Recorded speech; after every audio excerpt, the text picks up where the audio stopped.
Shalom, selamat pagi saudaraku yang diberkati Tuhan.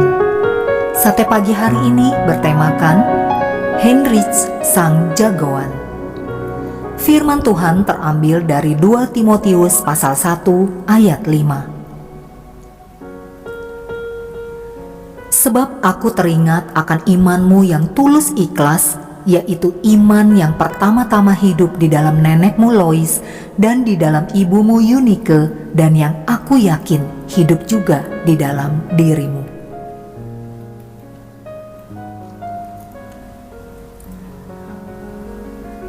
Pangeran Heinrich dari Bavaria ini dijuluki Heinrich der Janker, yang artinya Heinrich Sang Jagoan. Mengapa dijuluki demikian? Karena dia suka bertarung dan tidak henti-hentinya mengadakan peperangan. Akibatnya seluruh waktunya tersita di medan pertempuran dan tidak ada waktu untuk mendidik putranya yang dia beri nama sama dengan namanya, yaitu Heinrich. Namun ia tidak menghendaki pendidikan untuk putranya terlantar sama sekali. Maka putranya dipercayakan kepada biarawan untuk dididik. Suatu ketika putra Heinrich dalam penglihatan ditemui oleh gurunya yang bernama S. Wolfgang. Gurunya menunjuk kata sesudah 6. Hal ini membuatnya siaga karena ia mengira bahwa setelah 6 tahun ia akan meninggal. Selama kurun waktu 6 tahun itu ia terus berjaga-jaga dan berdoa. Pada akhir tahun ke-6 ia menyadari arti visinya. Ia dipilih menjadi Raja Jerman. Karena telah terbiasa dengan hidup yang selalu siap dan dekat dengan Tuhan, maka ketika dia naik tahta, dalam hatinya terkandung niat tunggal, yaitu memerintah demi kemuliaan nama Tuhan. Sasarannya adalah ketertiban dalam seluruh kerajaan dan pembaruan gereja.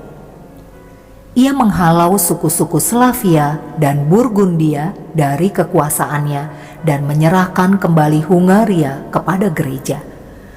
Kemudian ia menuju Italia, mengusir Paus tandingan Gregorius dan mengembalikan Paus Benediktus VIII ke tahta kepausan.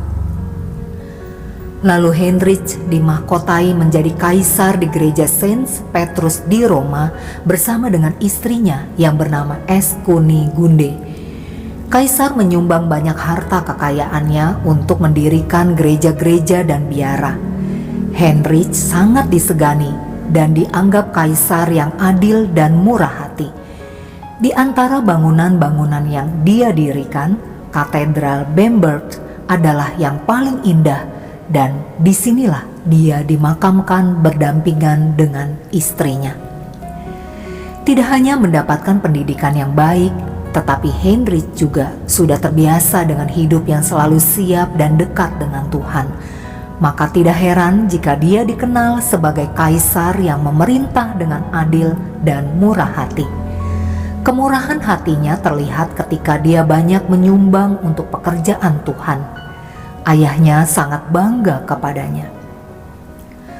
Kalau saat ini kita adalah para orang tua, mari kita mendidik anak-anak kita dengan benar dan dalam takut akan Tuhan. Kita melihat contoh dalam Alkitab keberhasilan Eunike mendidik Timotius sehingga Timotius hidup dalam takut akan Tuhan dan menjadi pelayan Tuhan. Didikan yang diberikan oleh Eunike pasti tidak lepas dari didikan Lois ibunya. 3 generasi ini dicatat oleh Paulus sebagai orang yang beriman kepada Tuhan. Kalau saat ini kita adalah anak, mari dengarkan didikan orang tua. Hiduplah dalam takut akan Tuhan dan turuti nasihat orang tua.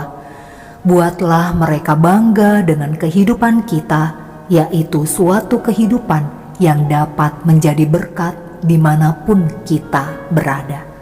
Amin. Mari kita berdoa.